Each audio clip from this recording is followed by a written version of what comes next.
জনবলের সংকট আর টানা সামরিক অভিযানের চাপে ভেতর থেকেই ভেঙে পড়ার আশঙ্কা তৈরি হয়েছে ইসরায়েলের সামরিক বাহিনীতে।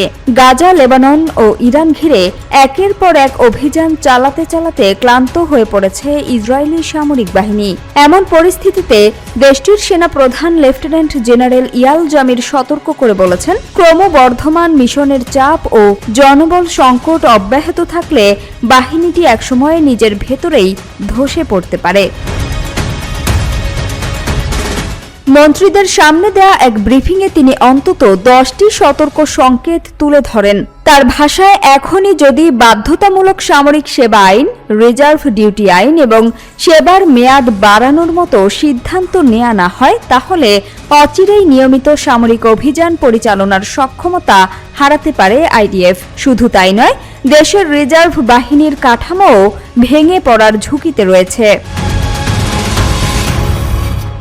এদিকে আঞ্চলিক পরিস্থিতিও ক্রমেই জটিল হচ্ছে।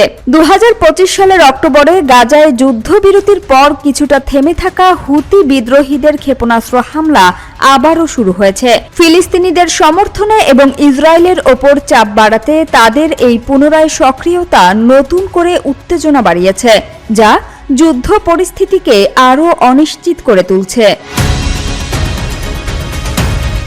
অন্যদিকে লেবানন সীমান্ত ঘিরে সরকারের কৌশল নিয়েও প্রশ্ন উঠছে ইসরায়েলের ভেতরেই। দীর্ঘদিনের সংঘাতে ক্লান্ত হয়ে পড়া সেনাদের শারীরিক ও মানসিক সক্ষমতা হ্রাস পাওয়ার বিষয়টি এখন বড় উদ্বেগ হয়ে দাঁড়িয়েছে। সব মিলিয়ে যুদ্ধক্ষেত্রের বাইরে নয়, বরং ভেতরের চাপই যেন ইসরায়েলি বাহিনীর জন্য বড় হুমকি হয়ে উঠছে।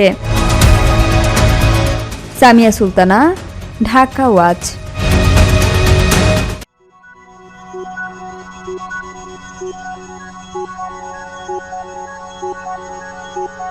Thank you.